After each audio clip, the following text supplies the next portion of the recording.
Mga kalingap, muli po natin binalikan si ate para ihatid po ang tulong ng isa sa mga kababayan po natin. Nagpaabot po siya ng pera para ipambili po natin ng gamot at pambili na rin ng kanilang pangangailangan sa kanilang bahay. Nabutan po natin si ate na tatrabaho sa kanilang bahay. Mga kalingap, panoorin po natin ang kabuang vlog po ito sa kanya. Sa akin, mapapagamot ko na po yun eh. Maraming salamat po. Lalo na kay kuya. Okay lang yan. Okay lang po yan ate. Basta magpagaling po kayo. Opo. Ito pong pera ito talaga ipapagamot ko ito sa sarili ko kasi mahirap po pagkasakit na. Lalo na po yung anak ko, maliit pa.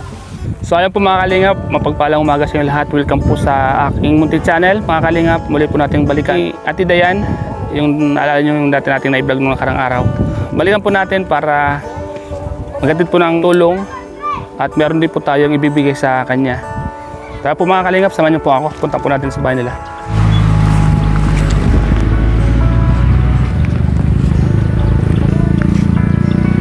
So ayan mga kalingap, samahan niyo po ako. At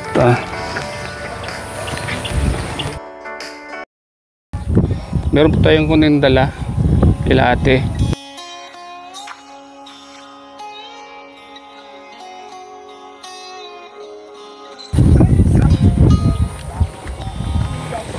Yan.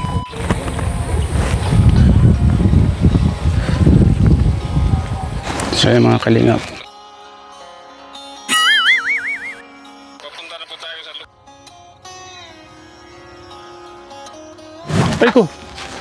Nasok daw ako. So ayan po mga kalingap. Nandito po si ate. Hello po. Ate. Nasaan po kayo ate? Hello si ate sa likod ah. Nagwawalis-walis po. Ate, kumusta po kayo? Okay lang naman po. Wala ka pasok ngayon? Mayroon po kaso umuwi ako ngayon eh. Trabaho mo doon? Naghuhugas po ako. Tingnan mo po, naka-apron pa ako. Nag-ugas ka? Oo. Pag umaga doon ka sa Pag kantin? umaga, sa kantin po. Pag bandang alauna, nalipat pa ako sa Kamambuhan. Bahay din po. Doon sa kila ate? Nagpapakain ka ng... papakain ako ng aso. Opo. Anong oras ang balik mo doon ate? Doon, Oo. alauna. Uwi ako alas 8 ng gabi. Katapos po nito, babalik din po ako. Oo. So pwede ko bang makita mamaya yung trabaho mo doon? Hindi po kuya, para makita niyo pa kung ginagawa ko doon, trabaho ko doon, kung paano. Mahirap din kasi kakatayo ka maghapon. Minsan, madaming customer. Hindi mo maiwasan yung mabilisan maghugas. Ayun yung kita mo doon yung 150? 150 muna po ngayon. Pag may pasok na, 200 na din. Bakasyon po, baga po. Kumusta yung pakiramdam niyo po sa sakit niyo? Medyo nagkikirot kanina po ay. Kumikirot? Oo. Nagpa-check up na po ba kayo ng sakit niyo na yan? Hindi pa? Hindi pa po kasi wala pa pong budget na pang check up. Sakto, mayroon akong bibigay sa iyo. May nagpaabot ng tulong. Ay, maraming salamat po. Kaya ako nandito para ibigay sa iyo yan. At mayroon din akong dalang konting grocery. Salamat po, marami. Para kahit pa paano, yung kikitain mo dun sa paghuhugas mo ng plato ay may tabi mo na. Opo. At mayroon ng bigas. Kasi po ang ano ko kasi, hindi lang ito hindi ang sakit ko. May mga ibang sakit pa po ako eh. Ano po yung sakit ninyong iba? Hindi kasi yung X-ray sa ultrasound, mapakwa pa kasi ako ng dugo. So marami pang kailangan. Marami pa. Kasi yung nagkambas po ako nung aking resita, yung resita po sa doktor, sa 5,000. 5,000 yung babayaran mo lahat? Oo, kasi mapa ko ang dugo pa, tapos mapa ultrasound. Madami pa rin po. Nagtanong ka na? Nagtanong lang po ako. So lahat-lahat na yun, 5,000? 5,000, pera pa po ang gamot doon.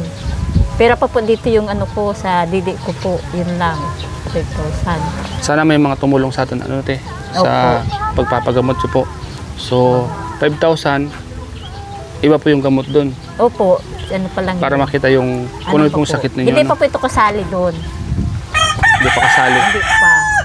kumbaga examination pa lang po yun. Opo. So mga kalingap, sana may mga tumulong sa atin. Ipag-pray po natin ate, ano? Opo. Sana may mga tumulong sa sitwasyon ng buhay po ninyo, sa kalagayan mo. Kasi, Sana po matulungan po kami dito sa kalagayan namin. Ay, sa ano po, sa sarili ko po, sana matulungan din ako. Lalo na yung sa sakit ko po kasi, hindi, ano ito, delikado din po ito.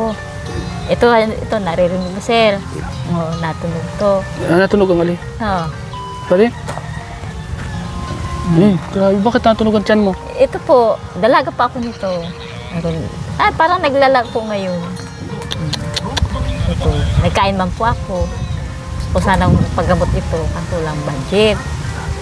Paano na po pag nakasakit ako, lalo na sa dalawang inaalala ko, lalo na sa anak ko. Maliit pa naman po. Kaya po ako naghihingin tulong para po magaling ang sakit ko po ay hindi po hindi po bido po baga sa Bicol. Ay wala man pa akong pagkukunan na gusto ko po magpagamot kasi wala man pa akong pera. Unahin ko pa po yung pang-araw-araw namin. Pag hindi man pa akong magtrabaho, wala po kaming kakainin sa araw-araw. Kaya ang hirap po bagang may sakit nagtatrabaho ka, inaalala ko din po yung sarili ko. Palagi ko pong iniisip yung anak ko. Lagi po akong iniisip yung anak ko kung paano kung pag nagkasakit na ako, di paano na po siya. Pag halimbawa, paano po na po yung anak ko kung nagkasakit po akong tuluyan na nakahiga na po ako, paano po yung pang araw-araw namin. Ay maliit pa naman po yung anak ko. Kaya nga po ito.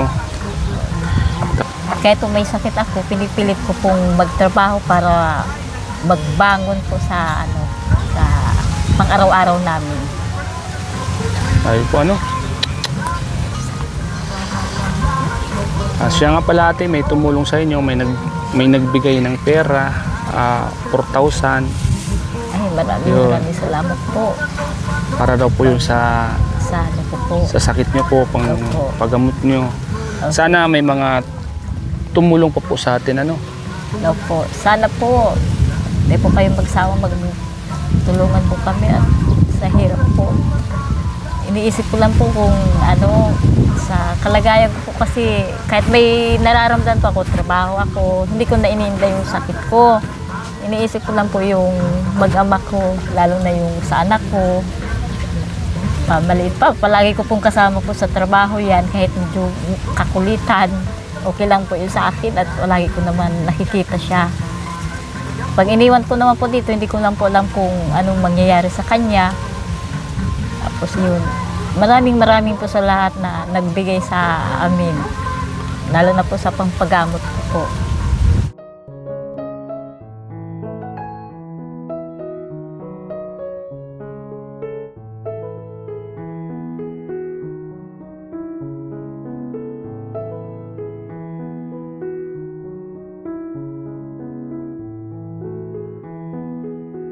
Salamat po sir sa inyo, ma'am, sir. Sana pagtulong po sa amin. Maraming salamat po. Marami na po akong nilapitan kaso hindi po sila nabigay sa amin. Yun, minsan po 100 nabigay. Kaso itong pagbibigay ni sir sa amin, malaking pakinabang na po sa amin. Minsan po wala akong nakuha. Sa pag nilalapitan ko, minsan nalakad po ako, minsan iniiyak ko na lang po. Sa isang tabi, nag-iiyak po kami, mag-ina. Pag nakikita po akong nag-iiyak yung anak ko, ay ako, naiyak na rin po siya.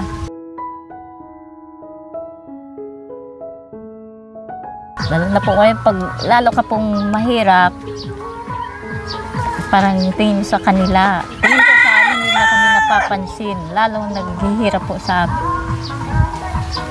naghihirap din po.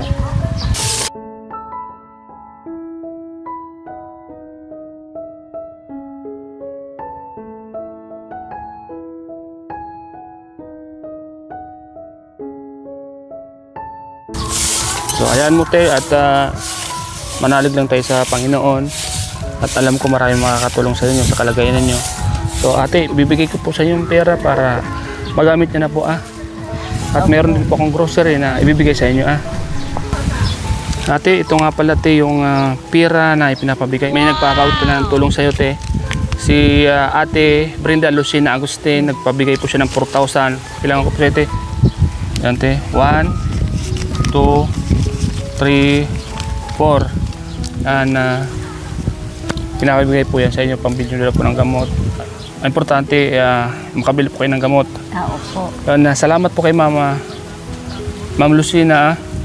Maraming salamat po kay Ma'am Lucina Agustin. Ma'am, maraming salamat po ito. Malaking tulong na ito sa akin. Mapapagamot ko na po yun Maraming salamat po. Lalo na kay Kuya. Yan, okay lang yan. Okay lang po yan ate. Basta magpagaling po kayo Opo. Ito pong pera ito talaga ipapagamot ko ito sa sarili ko kasi mahirap po pagkasakit na lalo na po yung anak ko, maliit pa.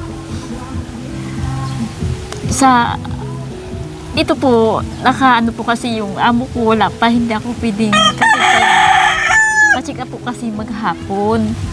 Yung trabaho ko po doon sa Kamambugan, hindi po ako lalo po yung aso po, inaalagaan ko, wala pa yung amo ko. Nasa Maynila, nagpapa-opera po ng mata. Ito po, kasi babalik po silang May 6. Ito pong perang ito, itatabi ko muna po ito.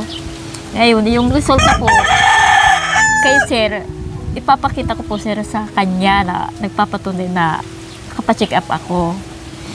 Ngayon po, maraming salamat po dito sa pinadala niyo po sa akin. Yun lang po. Maraming salamat po. At mayroon pa akong bibigay sa inyo ate grocery. Ito naman mula sa aking channel. Sana makatulong sa'yo sa pang-araw-araw para yung sahod mo dun sa pinagtatrabaho mo, may tabi mo na may sama mo na yan. Sana marami pang tumulong sa atin. Ay, opo. At maantig sa kalagayan ng buhay ninyo. At yun, makapagpagamot kayo paunti-unti at gumaling po kayo. Ang payat nyo na po, pati kasi ate. Opo, napapansin ko kasi yun. Pumapayat ka dahil sa kalagayan mo, sa sakit mo. Ako nga, naiyak din ako sa kalagayan mo. Pero ito, siyempre, tayo naman ay manalig lang tayo sa Panginoon. Opo. Basta palagi tayong magdasal para tuloy tayong gumaling. Ito ate, bigay ko sa grocery yan. May dala ko ditong mga bigas. Ito, bigas, yan, gatas. Ito tama ko sa iyo, gatas. Pang-adulto. Yan, beer adult, tas mga dilata. Sukal, tapos to. Yan, bigas. 15 kg. Para meron kang Dito po, maraming salamat po dito sa pera, dito sa maraming salamat. Ito pong pinapangako ko po sa iyo, sir. Yung resulta ng ano ko sa kaya ako, okay lang, makita ko lang na gumaling po kayo. Okay na po sa akin yun. Makita ko lang kayo na maging masigla kayo at kasi ramdam ko yung hirap nyo. Ramdam ko yung nararamdaman nyo bilang isang ina na gusto nyong gumaling para sa iyong anak. Kaya yun, ate, sana makatulong itong dala namin sa iyo. Katulong sa sarili mo at sa pamilya mo, ano? Kaya ako, ate, hindi na ako masyadong magtatagal kasi may trabaho pa po ako. Sumagilit lang po ako dito sa iyo kasi alam ko kailangan mo to, ano? Kaya salamat po sa tumulong, sa nagpala po ng pera kay ate, kay ma'am. Salamat po sa iyo. Siyempre salamat sa mga viewers na palaging nanonood at hindi nag-isip ng ads. Dahil po sa inyo, tuloy-tuloy po ang pagbablog natin sa mga katulad ni ating nangangailangan ng tulong po. Sana wag po kayo magsawa na panoorin po ang vlog ni Starax TV. At yun, para tuloy-tuloy po sa kaunting pagsisikap natin, sa ganitong pagsisikap natin, may mga napapasaya tayong mga kababayan po natin. At sa mga viewers na nagko-comment na sabi nila ay naawa sila kay ate dahil baka di ko daw matulungan. Ito pong pagbablog ko kay ate, ito po yung malaking tulong na po para mapanood po ng mga kababayan po natin na may mga ginito ang puso na handang tumulong po kay ate. Sa pamamagitan po ng vlog ko, ako po yung nagiging instrumento sa pamamagitan ng vlog ko po. Kaya po si ate nakikita at natutulungan natin mga kababayan. Sana po yung mga nagko-comment ng ganun, mag-pray na lang po tayo para kay ate, para tuluyan pong gumaling si ate. So hanggang dito na lang po muna po mga kalingap ang vlog ko po ito. Ako po ay nagpapasalamat sa lahat ng mga nagtumutulong. Ito po mga pangalan po, salamat po sa lahat. At siyempre po kay Kuya Val, kay Ate Edna, Kalingap Rabat, sa lahat ng K-Boys, sa inyong lahat mga kalingap, sa lahat ng mga nakakapanood itong vlog na to. So ingat po kayo palagi. Maraming po salamat. Lalo na yung nakilala ko siya, na ano pa ako ng pag-asa, sana matulungan niya ako. Yun lang po. Salamat. Masaya po ba kayo sa natanggap? Masaya po ako.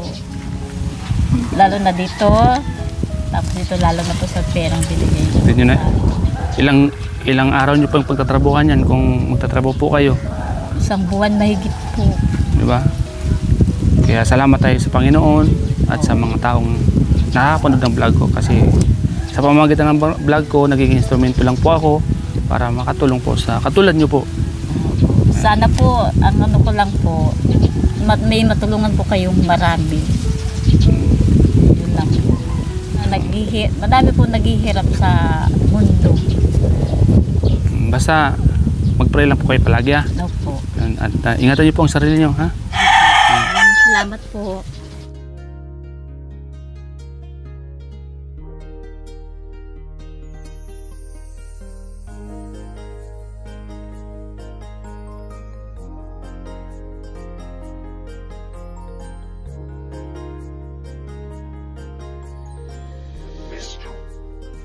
Bukal palagi sa puso ang pagtulong sa inyo. Kahit na malayo ay pupuntahan para lang sa inyo'y maglaan. Di mapapagod at di magsasawa na tumulong sa kanyang kapwa. Meron kayong kaibigan na masasandalan, siya si Starrocks TV.